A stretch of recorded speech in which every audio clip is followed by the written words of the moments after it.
ಓ ರಾಜು ಅವರು ಬನ್ನಿ ಬನ್ನಿ ಕೂತ್ಕೊಳ್ಳಿ. ಮತ್ತೆ ಏನು ವಿಶೇಷ? ಸರ್, ನಿಮ್ಮಿಂದ ನನಗೊಂದು ಸಹಾಯ ಆಗಬೇಕಾಗಿತ್ತು. ಸಹಾಯನ? ಅದೇನಂತ ಹೇಳಿ, ಖಂಡಿತ ಮಾಡಿಕೊಡೋಣ. ಅದು ನಮ್ಮ ಬಾಸ್ ವಿಷಯ ಬಗ್ಗೆ ಮಾತಾಡೋಣ ಅಂತ ಬಂದಿದ್ದೀನಿ. ಬಾಸ್ ವಿಷಯನ? ಅಲ್ಲ ಅಲ್ಲ ರಜು, ಬಾಸ್ ವಿಷಯ ಅವಾಗಲೇ ಎಲ್ಲ ಮುಗ್ದೋಯ್ತಲ್ಲ, ಇನ್ನೇನು ಉಳಿದಿದೆ? ಸರ್ ಪ್ಲೀಸ್, ದಯವಿಟ್ಟು ಈ ವಿಷಯದಲ್ಲಿ ನೀವು ನನಗೆ ಸಹಾಯ ಮಾಡಲೇಬೇಕು. ನಮ್ಮ ಬಾಸ್ ಸಾವಿನ ಬಗ್ಗೆ ನಂಗೆ ತುಂಬ ಕನ್ಫ್ಯೂಷನ್ಸ್ ಇದೆ. ಅದನ್ನೇ ಬಗೆಹರಿಸ್ಕೊಂಡು ಹೋಗೋಣ ಅಂತಲೇ ಬಂದಿದ್ದೀನಿ. ಅದು ನಿಜವಾಗ್ಲೂ ನಮ್ಮ ಬಾಸ್ ದೇಹನ ಅಂತ ಅನುಮಾನ ಬರ್ತಾ ಇದೆ. ಸರ್, ನಮ್ಮ ಬಾಸ್ ಮುಖ ನೋಡೋಕ್ಕೂ ನಮಗೆ ಅವಕಾಶ ಕೊಡಲಿಲ್ಲ. ಅದಕ್ಕೆ ಅದು ನಿಜವಾಗ್ಲೂ ನಮ್ಮ ಬಾಸ್ ದೇಹನ ಅಂತ ನನಗೆ ಅನುಮಾನ ಬರ್ತಾ ಇದೆ. ನೋಡಿ, ನಾನು ನಮ್ಮ ಸೀನಿಯರ್ ಡಾಕ್ಟ್ರು ಇಬ್ಬರು ಸೇರಿ ವಿಶು ಅವ್ರ ದೇಹನ ಪೋಸ್ಟ್ಮಾರ್ಟಮ್ ಮಾಡಿದ್ದು. ವಿಶು ಅವ್ರನ್ನ ನಾನು ತುಂಬ ಹತ್ರದಿಂದ ನೋಡಿದ್ದೀನಿ. ಆ ದೇಹ ವಿಶು ಅವ್ರದೇ ಅನ್ನೋದ್ರಲ್ಲಿ ಸಂದೇಹನೇ ಇಲ್ಲ. ಅದು ಸರಿ, ನಿಮಗೆ ಯಾಕೆ ಅನುಮಾನ ಬಂತು? ನಮ್ಮ ಬಾಸ್ ಲೈಫಲ್ಲಿ ನಡೆದ ಕೆಲವು ಇನ್ಸಿಡೆಂಟ್ಗಳನ್ನ ನೋಡಿದ್ರೆ ನಮ್ಮನ್ನು ನಮ್ಮದೇ ಆಗಿ ಮಾಡಿದೆ. ಅದಕ್ಕೆ ಕೂಡ ಅದು ಬಾಸ್ ದೇಹ ಅಲ್ಲ ಅಂತ ಇದ್ದಾರೆ. ಅದಕ್ಕೆ ಅದನ್ನು DNA ಟೆಸ್ಟ್ ಮಾಡಿ ಹೇಳೋಕ್ಕಾಗತ್ತಾ? ರಾಜು, ಇದರಲ್ಲಿ ಅನುಮಾನಕ್ಕೆ ಅವಕಾಶನೇ ಇಲ್ಲ. ರಾಧಿಕಾ ಅವರು ವಿಶು ಮೇಲಿನ ಪ್ರೀತಿಗೋಸ್ಕರ ಹೇಳಿರ್ಬೋದು. ಒಂದು ನಿಮಿಷ.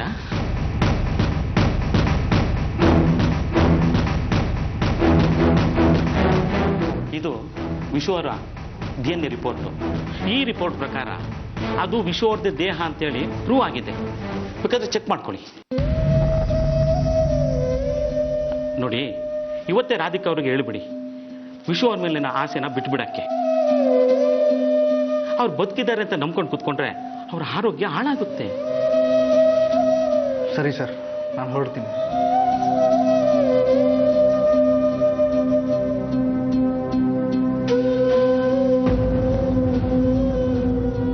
ಸರ್, ದಯವಿಟ್ಟು ನಾನಿಲ್ಲಿ ಬಂದಿರೋ ವಿಷಯನ ಯಾರಿಗೂ ಹೇಳಬೇಡಿ. ನಾನಿಲ್ಲಿ ಬಂದಿದ್ದು ರಾಧಿಕಾ ಅದಕ್ಕೆ ಬಲವಂತಕ್ಕೋಸ್ಕರ. ಆ ವಿಷಯ ಏನಾದರೂ ಮನೇಲಿ ಗೊತ್ತಾದರೆ ಬೇಜಾರು ಮಾಡ್ಕೋತಾರೆ. ಖಂಡಿತ ರಾಜು, ನಾನು ಯಾರಿಗೂ ಹೇಳಲ್ಲ. ಬರ್ತೀನಿ ಸರ್.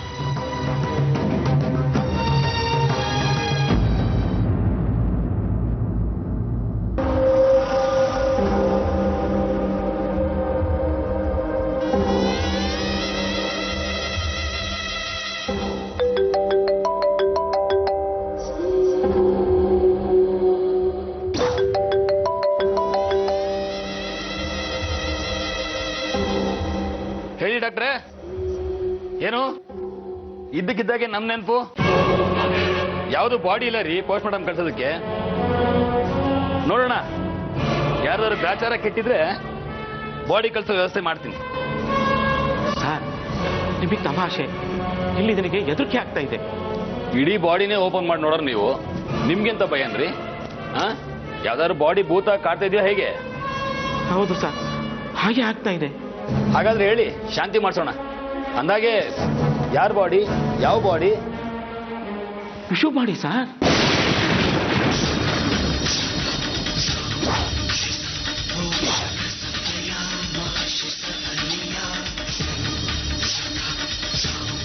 ಏನು ವಿಶು ಬಾಡಿನ? ಡಾಕ್ಟ್ರೆ, ತಮಾಷೆ ಮಾಡ್ತಲ್ಲ ತಾನೆ? ಈ ವಿಷಯದಲ್ಲಿ ನನಗೆ ಜೋಕ್ಸ್ ಇಷ್ಟ ಆಗೋದಿಲ್ಲ. ಸರ್, ನಾನು ನಿಜಾನೇ ಹೇಳ್ತಿದ್ದೀನಿ ಸರ್. ಈಗ ಅವ್ರ ಮನೆ ಹಾಳು ರಾಜು ಬಂದಿದ್ದ. ಆ ಬೀದಿ ನಾಯಿ ಏನಕ್ಕೆ ಬಂದಿದ್ದ ಅಲ್ಲಿಗೆ? ನಾವು ಪೋಸ್ಟ್ಮಾರ್ಟಮ್ ಮಾಡಿದ್ದು ವಿಶು ದೇಹನ ಹೌದು ಅಲ್ವೋ, DNA ರಿಪೋರ್ಟು ಮ್ಯಾಚ್ ಆಗುತ್ತೋ ಇಲ್ವೋ ಅಂತ ಕೇಳಕ್ಕೆ ಬಂದಿದ್ದ ಸರ್. ನಾನು ಹೇಗೋ ಮ್ಯಾನೇಜ್ ಮಾಡಿ ಕಳಿಸಿದ್ದೀನಿ. ಅವನು ಅದನ್ನು ನಂಬ್ಕೊಂಡು ಹೋಗಿದ್ದಾನೆ. ಆದರೂ ಅವನಿಗೆ ಅನುಮಾನ ಬಂದಿದೆ. ಆದಷ್ಟು ಬೇಗ ಇದಕ್ಕೆ ನೀವೇ ಒಂದು ಪರಿಹಾರ ಹುಡುಕಿದ್ರೆ ಒಳ್ಳೆಯದು ಸರ್. ಸರ್, ಅವನ್ನ ಮತ್ತೆ ಈ ಕಡೆ ಬರ್ದಿರೋ ಹಾಗೆ ನೋಡ್ಕೊಳ್ಳಿ ಸರ್. ಯಾಕೆ ಅಂದರೆ ವಿಶು ಬಾಡಿ ಅಂತ ನಾವು ಸೃಷ್ಟಿ ಮಾಡಿರೋ ಎಲ್ಲ ದಾಖಲೆಗಳು ಬೋಗಸ್ ಅಂತ ಗೊತ್ತಾದರೆ ತುಂಬ ಕಷ್ಟ ಆಗುತ್ತೆ ಸರ್. ಇನ್ಮೇಲೆ ಹಾಗಾಗೋದಿಲ್ಲ, ಎಲ್ಲ ನಾನು ನೋಡ್ಕೊತೀನಿ. ಥ್ಯಾಂಕ್ಸ್ ಡಾಕ್ಟ್ರೆ, ಇನ್ಫಾರ್ಮ್ ಮಾಡಿದ್ದಕ್ಕೆ. ನಿಮ್ಮ ಸಹಾಯಕ್ಕೆ ಏನು ಪ್ರತಿಫಲ ಸಿಗಬೇಕೋ ಅದು ತಲುಪುತ್ತೆ.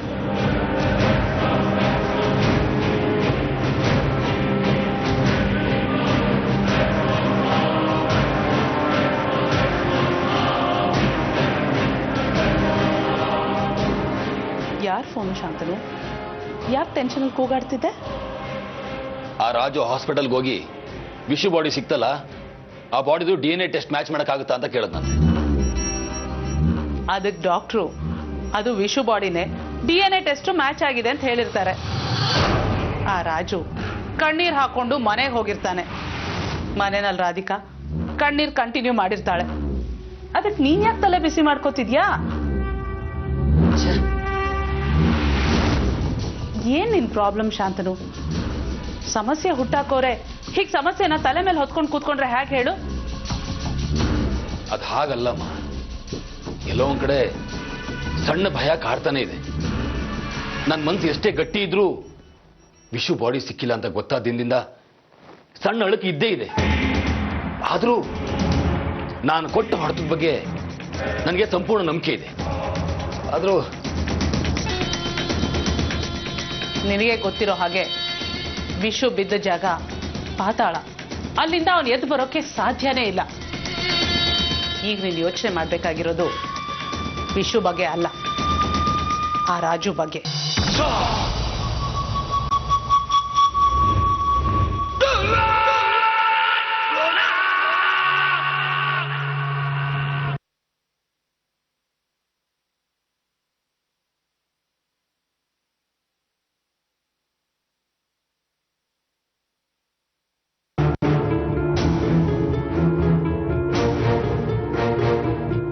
ರಾಜು, ಡಾಕ್ಟರ್ ಹತ್ರ ಹೋಗಿದ್ಯಾ? ಹೋಗಿದ್ದೆ ಅದಕ್ಕೆ. ಹೌದಾ? ಡಾಕ್ಟರ್ ಏನಂದ್ರು? ಅದವ್ರ ದೇಹ ಅಲ್ಲ ಅಂತ ಹೇಳಿದ್ರು ತಾನೆ? ಹೇಳು ರಾಜು. ಇಲ್ಲ ಅದಕ್ಕೆ, ಅದು ಬಾಸ್ ದೇಹನೇ. ಇಲ್ಲ, ಸಾಧ್ಯನೇ ಇಲ್ಲ. ನೀನ್ ಅಲ್ಲಿಗೆ ಹೋಗೇ ಇಲ್ಲ. ನನ್ನ ಹತ್ರ ಸುಳ್ಳು ಹೇಳ್ತಿದ್ಯಾ? ನನ್ನ ಸಮಾಧಾನಕ್ಕೋಸ್ಕರ ಏನೇನೋ ಹೇಳ್ತಿದ್ಯಾ ಅಷ್ಟೇ. ಅದವ್ರ ದೇಹ ಆಗಿರೋದಕ್ಕೆ ಸಾಧ್ಯನೇ ಇಲ್ಲ. ಇಲ್ಲ ಅದಕ್ಕೆ, ಡಾಕ್ಟರ್ ಹತ್ರ ಇರೋ DNA ರಿಪೋರ್ಟ್ ಕೂಡ ಅದು ಬಾಸ್ ದೇಹನೇ ಅಂತ ಹೇಳ್ತಿದೆ. ಇಲ್ಲ ಇಲ್ಲ,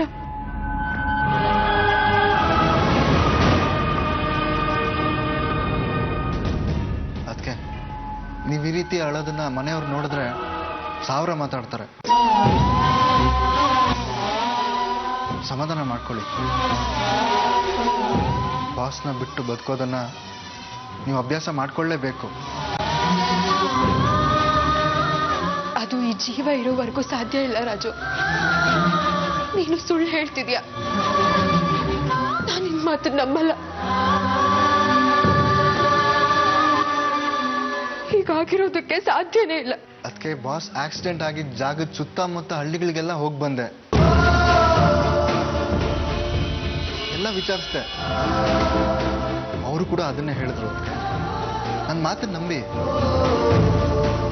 ಎಲ್ಲವನ್ನು ಆ ಶಾಂತನು ಕೊಂಡ್ಕೊಂಡ್ಬಿಟ್ಟಿದ್ದಾನೆ. ಆ ಡಾಕ್ಟರ್ ಕೊಡೋ ರಿಪೋರ್ಟ್ನ, ಈ ಮನೆಯವ್ರನ್ನ, ಹಳ್ಳಿಯವ್ರನ್ನ ಎಲ್ಲರನ್ನೂ ಕೊಂಡ್ಕೊಂಡಿದ್ದಾನೆ ರಾಜು. ಅವನ ಉದ್ದೇಶ ಧರ್ಮಾಧಿಕಾರಿ ಆಗ್ಬೇಕು ಅಷ್ಟೇ.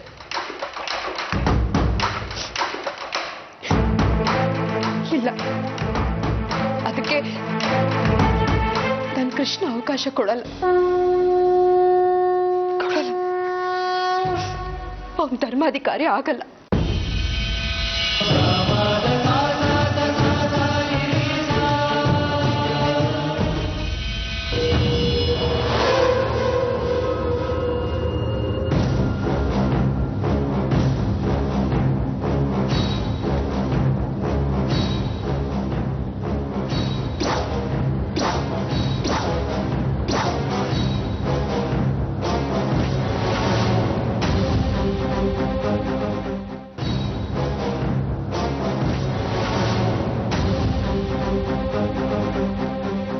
ಯಜಮಾನ ಆಗಿದ್ಯಾ, ಬಿಟ್ರೆ ಧರ್ಮಾಧಿಕಾರಿ ಪೀಠದ ಮೇಲೆ ಕೂತ್ಕೊಳ್ಳೋ ಆಗಿದೆ. ಪ್ರದೀಪಣ್ಣ, ನಾನೇನ್ ತಪ್ಪು ಮಾಡ್ದೆ? ಈ ಮನೇಲಿ ನೀನ್ ಯಾರು? ನಿನ್ ಕೆಲಸ ಏನು ಹೇಳೋ? ಯಾರು ನೀನು? ಕೂಲಿ ಪ್ರದೀಪ್.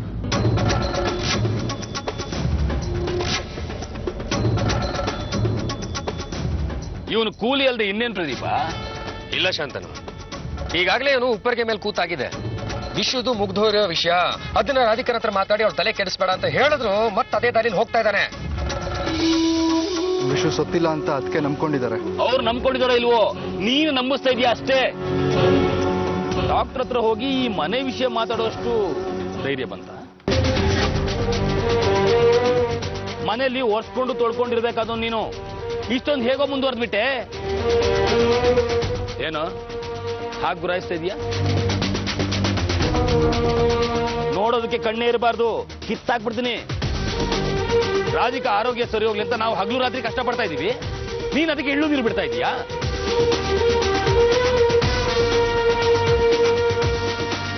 ನಾನಷ್ಟು ಹೇಳಿದ್ರು ಸುಮ್ಮನೆ ಇರೋದಕ್ಕಾಗದೆ ಮತ್ತ್ಯಾಕೋ ಡಾಕ್ಟರ್ ಹತ್ರ ಹೋದೆ.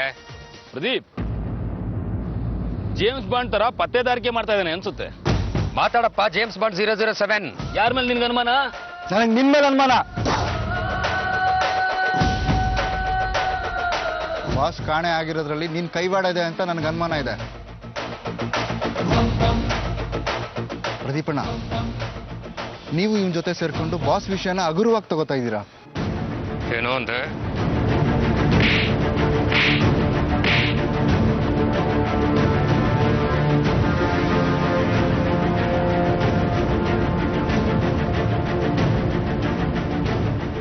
ನಾನೊಂದು ಬಿಡ್ಲಾ ಪ್ರದೀಪ್?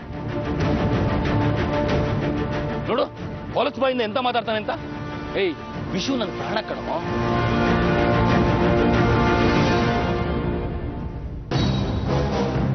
ಏನೋ ವಿಶು ಪ್ರೀತಿನ ನೀನೊಬ್ನೇ ಲೀಸ್ಗೆ ಹಾಕೊಂಡಿರೋ ಅಂತಾನ ಮಾತಾಡ್ತಾ ಇದೀಯಾ?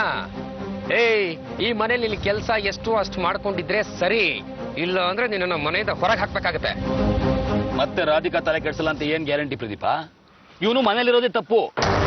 ಮೊದ್ಲು ಇವನಿಂದ ಮನೆಯಿಂದ ಹೊರಗೆ ಹಾಕ್ಬೇಕು. ನಿನ್ನ ಮಾತೆ ಕೇಳಲ್ಲ ಅಂದ್ರೆ ಇವನು ಮನೇಲಿ ಇದ್ರೆಷ್ಟು ಬಿಟ್ರೆಷ್ಟು? ವಿಶು ಇದ್ದಾಗ ನನಗೆ ಸಣ್ಣ ಪುಟ್ಟ ಸಹಾಯ ಮಾಡ್ಕೊಂಡಿದ್ದೆ. ಇನ್ನ ನಿನಗೆ ಈ ಮನೆಯಲ್ಲಿ ಜಾಗ ಇಲ್ಲ, ನೀನು ಈ ಮನೆಯಿಂದ ಹೊರಡ್ಬೋದು.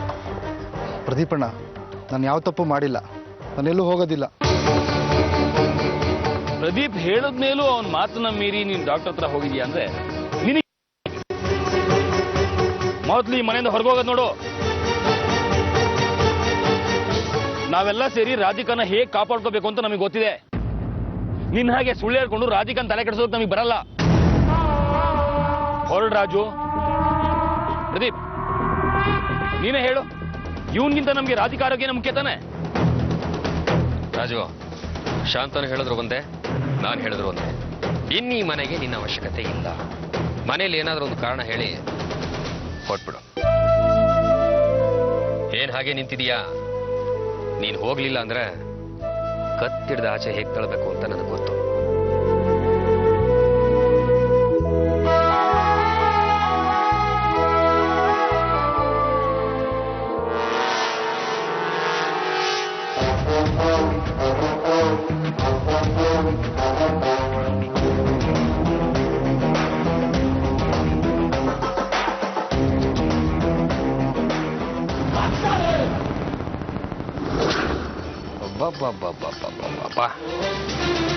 ರಾಜುನ ಮನೆಯಿಂದ ಆಚೆ ಕಳಿಸೋದಕ್ಕೆ ತುಂಬಾ ಅವಸರದಲ್ಲಿದೆಯಲ್ಲ ಶಾಂತನು.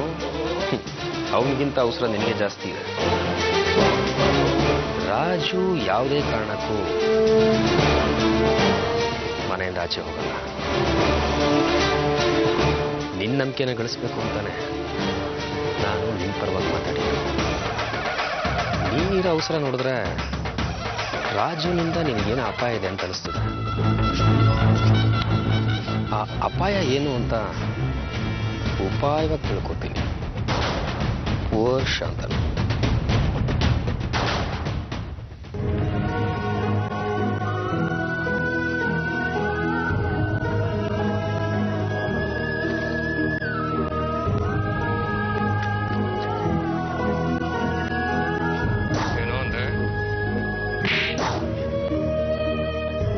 ನೋಡಿ ಅಜ್ಜಿ, ರಾಜು ನನ್ನ ಮಾತೇ ಕೇಳ್ತಾ ಇಲ್ಲ. ರಾಧಿಕನ್ ಬಟ್ಟೆ ಇಡಕ್ಕೆ ಕಬೋರ್ಡಲ್ಲಿ ಜಾಗ ಬಿಡೋ ಅಂದ್ರೆ ತಲಹರಟೆ ಮಾಡ್ತಾ ಇದ್ದಾನೆ.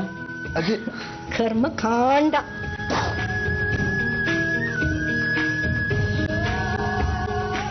ನಾಳೆ ಒಂದಿನ ಕಣ, ಆಮೇಲೆ ಹೀಗೆಲ್ಲ ತಮಾಷೆ ಮಾಡಕ್ಕಾಗತ್ತಾ? ಕರೆಕ್ಟ್ ಅಜ್ಜಿ. Enjoy Vishu enjoy. ಅಜ್ಜಿ ನೀವಿಬ್ರು ಬಲೆ ಕಿಲಾಡಿಗಳು.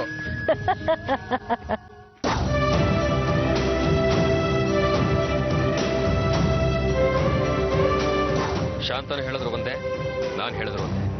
ಇನ್ನೀ ಮನೆಗೆ ನಿನ್ನ ಅವಶ್ಯಕತೆ ಇಲ್ಲ.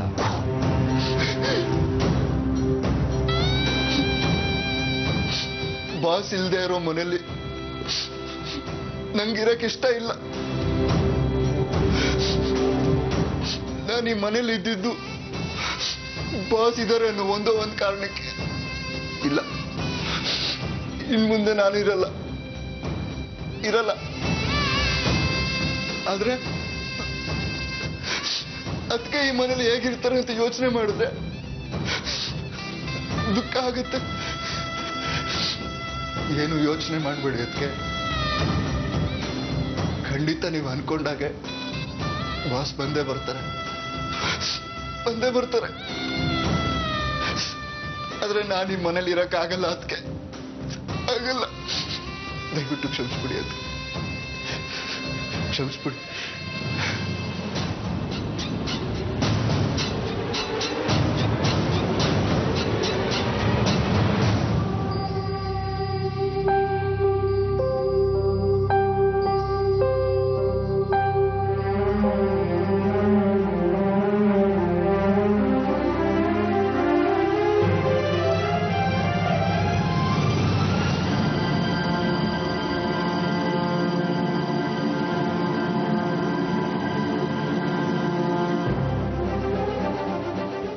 ಕ್ಷಮಿಸ್ಬಿಡಿ. ಅದಕ್ಕೆ ಕ್ಷಮಿಸ್ಬಿಡಿ.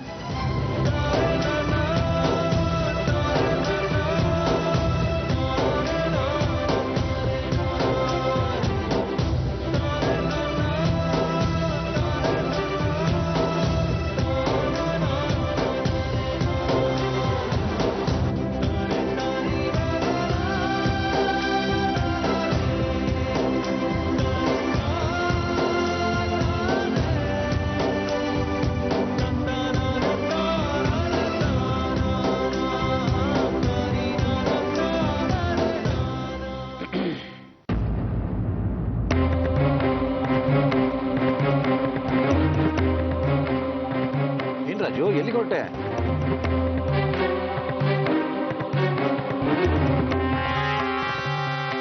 ಬಟ್ಟೆ ಬೇರೆ ಪ್ಯಾಕ್ ಮಾಡ್ಕೊಂಡಿದ್ಯಾ? ಏನಿದೆಲ್ಲ?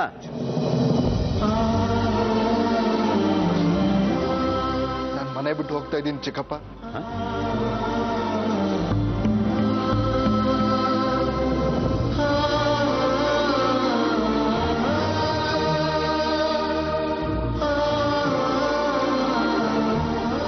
ಯಾಕೆ ರಾಜು ತಮಾಷೆ ಮಾಡ್ತಾ ಇದೀಯಾ? ಮನೆ ಬಿಟ್ಟು ಹೋಗೋದಾ? ಯಾಕೆ? ಏನಾಗಿದೆ ಇಲ್ಲಿ ನಿನಗೆ?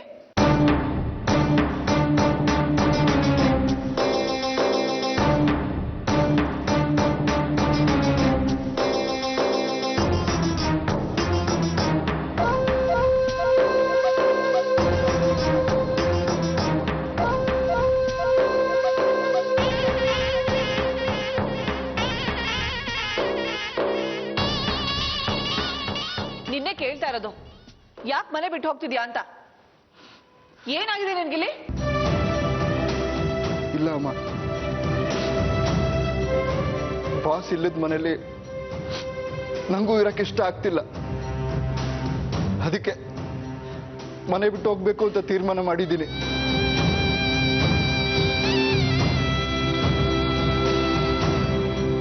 ಯಾಕಪ್ಪ ರಾಜು, ನಾವೆಲ್ಲ ನಿನ್ಗೆ ತುಂಬಾ ದೂರದವ್ರಾಗೋದ್ವಾ? ಅಜ್ಜಿ, ಅದು ಹಾಗಲ್ಲ ಅಜ್ಜಿ. ನೋಡೋ, ಹಾಗೂ ಅಲ್ಲ ಹೀಗೂ ಅಲ್ಲ. ಹೋಗು, ಒಳಗಡೆ ಹೋಗು. ಹೋಗು.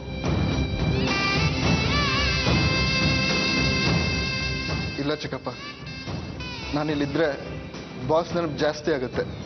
ಅದಕ್ಕೆ ನಾನು ಹೋಗ್ತೀನಿ. ಮನೆಯಲ್ಲಿ ಎಲ್ಲರೂ ಇಷ್ಟೊಂದು ಕೇಳ್ಕೊತಾ ಇದ್ದಾರೆ. ಯಾಕೆ ಹಠ ಮಾಡ್ತಾ ಇದೀಯ ನೀನು? ರಾಜು, ದಡ್ಡನ್ ತರ ಮಾತಾಡ್ಬೇಡ.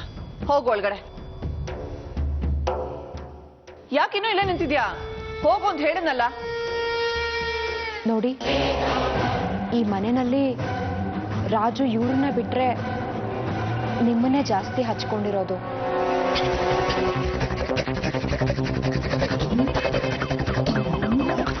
ಅವನು ಈ ಮನೆಯಲ್ಲಿ ಆಳಿನ ಥರ ಇಲ್ಲ, ಮನೆ ಮಗನ್ ಥರ ಇದ್ದಾನೆ.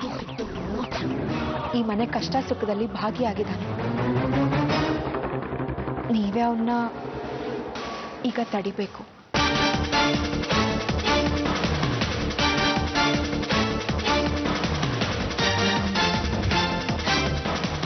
ಯಾಕೆ ನಿಮಗೆ ರಾಜು ಕಂಡ್ರೆ ಇಷ್ಟ ಇಲ್ವಾ?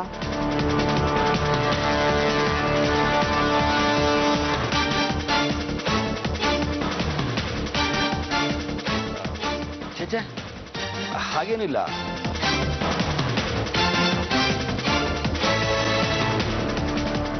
ರಾಜು ಕೂಡ ನನಗೆ ತಮ್ಮ ಇದ್ದ ಹಾಗೆ.